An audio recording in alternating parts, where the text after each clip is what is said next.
जिसकी वजह से वो मुँह की हर बार चुनाव में खा रही है। कांग्रेस रोजगार देती, मनरेगा ना अंदर 2 ईंट लगाते हैं तो उसके अंदर कितना हमारा पैसा लगता है। तो विपक्ष को प्रधानमंत्री दावेदार होते हैं, बट उसमें एक दूसरे से लड़ते थे। जब मुद्दा था कितने साल पुराना था, 5। चलिए ठीक है, क्या नाम है आपका? मेरा नाम नीरज कुमार है। इधर आ जाओ जरा एक तरफ साइड में। राहुल गांधी पूरे देश में भारत जोड़ो यात्रा लेकर निकल पड़े हैं, तो क्या इसका 24 पर फर्क पड़ने वाला है? देखो जी, राहुल गांधी जी भारत जोड़ो यात्रा प्रारंभ करी है, अच्छी बात है, करना भी चाहिए, बट कांग्रेस को धरातल पे काम करना चाहिए। कांग्रेस धरातल पे काम नहीं कर रही है, जिसकी वजह से वो मुँह की हर बार चुनाव में खा रही है। अब मुझे बताइए कि मनरेगा किसने दिया? मनरेगा किसने दिया? कांग्रेस ने दिया। क्या ये कांग्रेस रोजगार देती? मनरेगा ना दे करके रोजगार देती तो उसका ये हालत नहीं। दूसरी बात, 18,000 ग्रामीणों को उन्होंने बिजली दी मोदी जी ने। क्या वो कांग्रेस को नहीं देना चाहिए था? कांग्रेस ने इस बारे में क्या सोचा? अगर सोचा होता तो ये आज उसकी हालत नहीं थी। दूसरी बात, रोजगार की बात करें तो मोदी जी हमारे बाहर जा कर के विदेश से निवेशकों को ला करके रोजगार के अवसर बढ़ाने की प्रयास करते रहते हैं। तीसरी बात, गडकरी जी ने जिस दिन से सीट संभाली है और देश के अंदर अपने जितने भी है फ्लाईओवर्स बना रहे हैं और सभी रास्तों को नया बनाते जा रहे हैं। अभी एक यहाँ से यूपी से और सीधा मुंबई के लिए हाईवे बनाने जा रहे हैं। क्या ये इनमें खर्चा नहीं लगता है? आप ये बताइए, घर के अंदर 2 ईंट लगाते हैं तो उसके अंदर कितना हमारा पैसा लगता है, और इसके अंदर देश के अंदर जो उसको डेवलप करने के लिए कोशिश कर रहे हैं वो हमारे मोदी जी कर रहे हैं। क्या अगर विपक्ष करता तो विपक्ष को प्रधानमंत्री दावेदार होते, बट मुझे नहीं लगता कि विपक्ष मोदी जी के अगेंस्ट खड़ा हो पाए। क्यों नहीं खड़ा हो पाएगा? उसका भी एक रीज़न है। जो आपस में एक दूसरे से लड़ते थे, सपा बसपा जेडीयू, वो आज एक दूसरे के साथ मिल करके मोदी जी से लड़ रहे हैं। ऐसा हाल प्रधानमंत्री मोदी जी ने विपक्ष कर दिया है, और आने वाले समय में मैं नहीं मानता कि मोदी जी के अगेंस्ट कोई भी पार्टी चुनाव लड़ पाएगा। आपने इतनी सारी योजनाएं गिनाई, फिर भी बराबर आरोप ये लगता है भाजपा पर, भारतीय जनता पार्टी पर, कि महंगाई बहुत बढ़ा दी है, बेरोजगारी हो चुकी है, रोजगार के अवसर नहीं है इस देश में, जितना भी नौजवान है वो बेरोजगार घूम रहा है।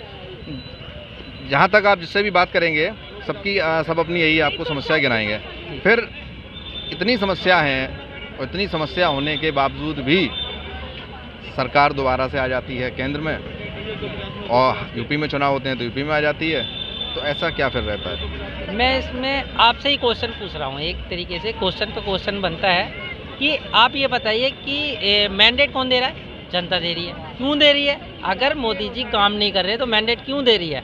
हर जगह चुनाव जीतते जा रहे हैं। अभी 5 स्टेटों में चुनाव हुए, 3 स्टेटों में भाजपा की सरकार क्यों बनी?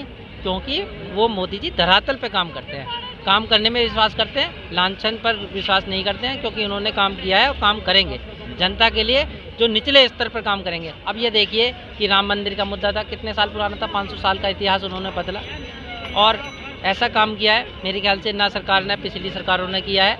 75 साल 76 साल होने जा रहे हैं। 75-76 साल के अंदर वो ऐसा किसी ना प्रधानमंत्री ने ना काम किया है और ना करेंगे।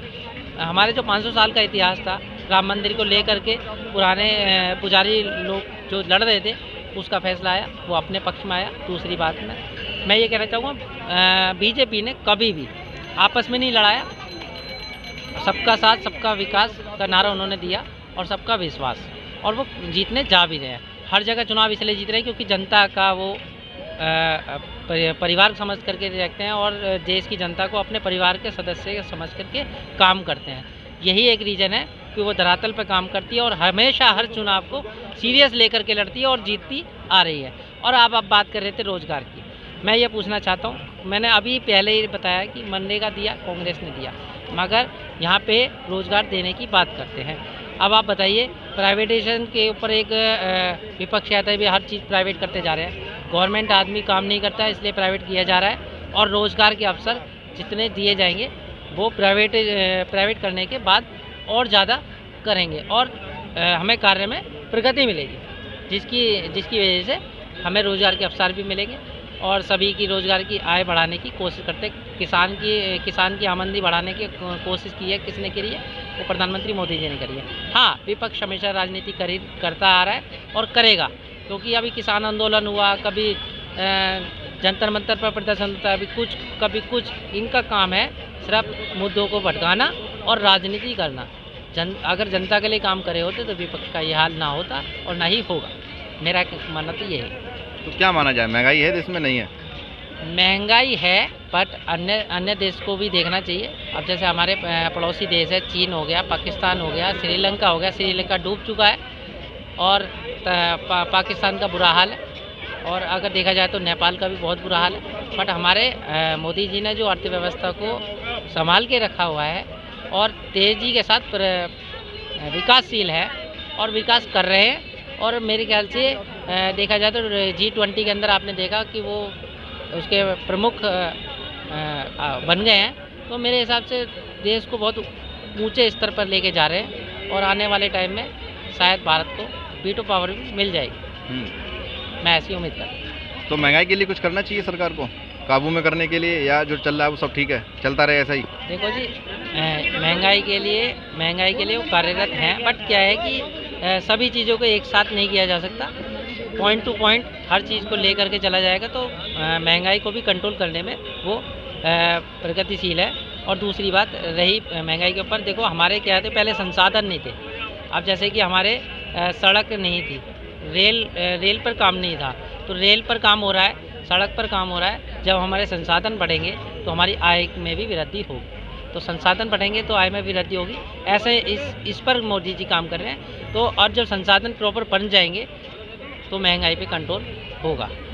क्योंकि एक चीज़ और मैं कहना चाहूँगा, GST नोटबंदी, जो कि अभी शायद सबसे ज़्यादा महन भूमिका निभा रहे हैं विपक्ष के लिए।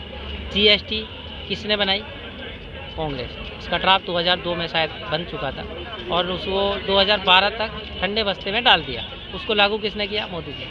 28% पे GST चालू हुई थी और वो 18 हो गई, और आने वाले टाइम में शायद वो 12 और 5 भी हो जाए धीरे धीरे। क्योंकि अभी आपने देखा होगा कि रेवेन्यू 15,000 करोड़ का बढ़ा है, ऐसा मेरी नॉलेज में है, शायद आप लोगों को ज़्यादा बेटर पता होगा। 15,000 करोड़ का रेवेन्यू बढ़ा है GST का, और आने वाले टाइम के अंदर और ज़्यादा बढ़ेगा। और जितना GST का रेवेन्यू बढ़ेगा, GST की शायद परसेंटेज भी कम होगी, और ये रोज़गार बढ़ाएगा। क्योंकि जो हमारा जो रेवेन्यू बढ़ रहा है ये हमारे पब्लिक सेक्टर में यूज़ होगा, तो इस चीज़ के लिए हमारे रोज़गार के अवसर भी पैदा होंगे। और अभी जैसे अग्निवीर आया, अग्निवीर के लिए कहा गया ये रोज़ 40,000 की भर्ती इन्होंने करी है, तो 40,000 रोज़गार वो किसका? हम ही लोगों का ना, पहले तो नहीं था ना किसी का। अब ये देखिए सेना हमारी कितनी सशक्त है। चीन के ऊपर मुद्दे पर मैं बात करना चाहूँगा। चीन के अंदर जो अभी तवांग के अंदर हुआ, चीन में हमारे सैनिक पीट करके आया, ना कि पिट के आए। अब आप बताइए कि ऐसी सेना क्या 2014 से पहले मोदी जी से पहले थी? कांग्रेस के टाइम में थी क्या ऐसी सेना? कभी नहीं थी।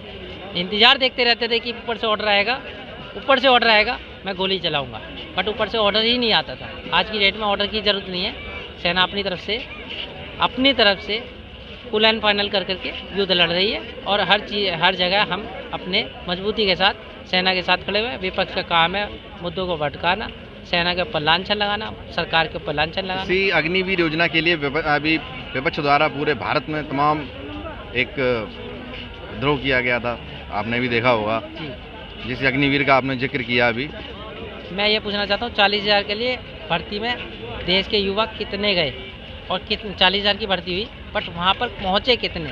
इसका आंकड़ा भी तो लेके चले ना। मगर मुझे ये बताइए कि 40,000 जो गए युवा, किसी ने मारपीट के नहीं पहुँचाए, पब्लिक अपनी मर्जी से गई है। देश की सेना के अंदर वो भर्ती होने के लिए गए हैं और अपनी मर्जी से गए हैं। और मेरा मानना है कि आने वाले टाइम के अंदर अग्निवीर में इससे ज़्यादा संख्या में शामिल होंगे और देश की सेना को और मजबूत करेंगे। चलिए, एक अंतिम सवाल, लास्ट सवाल मेरा, काफ़ी समय आपने दिया। जो मेहनत राहुल गांधी अभी कर रहे हैं इस समय, यही अगर जब वो विपक्ष में आ चुके थे उसी समय से अगर की होती तो उसका परिणाम कुछ अलग होता आज? कुछ नहीं या होता। सिर्फ ये भी एक चुनावी स्टंट है जो आज भारत जोड़ो यात्रा चल रही है? देखो जी, मैं तो ये कहना चाहता हूँ कि भारत जोड़ो यात्रा करने की आवश्यकता क्या पड़ी? मुझे ये बताइए कि भारत जोड़ो यात्रा करने की आवश्यकता क्या पड़ी? अब मैंने यही बात कही है कि अगर आप पहले भी करते, सन 2014 से ही करते, जिस दिन से विपक्ष में आते, तब भी कुछ नहीं कर पाते, क्योंकि ये अपने कुनबे को तो बटोर नहीं पा रहे हैं। ये भारत जोड़ो यात्रा की कहना चाह रहे हैं, ये अपने कांग्रेस को तो संभाल नहीं पा रहे हैं। अब देखिए ज्योतिराज सिंधिया कांग्रेस के थे, बीजेपी में आ गए, क्या इनको संभाल पाए? आने वाले टाइम के अंदर शायद इनके मेन प्रमुख नेता भी कांग्रेस छोड़ के चल देंगे। तो भी भारत किस एंगल से जोड़ना चाह रहे हैं, मैं ये पूछना चाहता हूँ। अब ये सचिन पायलट है, अभी नाराज़ थे, है ना, तो शायद ऐसा कुछ ना हो, मगर फिर भी मैं ये कहना चाहता हूँ अपने कुनबे को ही जोड़ के रखें, भारत ना जोड़ें, पहले अपने कुनबे को जोड़ें और बेहतरीन काम करने की कोशिश करें, धरातल पर जनता के साथ जुड़ें और मुद्दों की बात करें, इधर उधर की बात ना करें। उनकी डायलॉग्स के अंदर ही कमी नज़र आती है और मुझे नहीं लगता वो आने वाले 10-15 साल के अंदर भी प्रधानमंत्री के दावेदार होंगे, मैं नहीं मानता, और ना ही बनेंगे। आपने 15 साल तक की भविष्यवाणी कर दी, 15 साल तक नहीं बनने वाले हैं राहुल गांधी। जिस हिसाब से बीजेपी काम कर रही है, जैसे हमारे प्रधानमंत्री मोदी और यूपी के अंदर योगी जिस हिसाब से काम करते हैं, तो विपक्ष के पास कोई मोटिव ही नहीं है कि वो प्रधानमंत्री बने। चलिए, क्या नाम है आपका? मेरा नाम नीरज कुमार। कहाँ के रहने वाले हैं आप? मैं यूपी हापुड़ का रहने वाला हूँ। अच्छा, यूपी।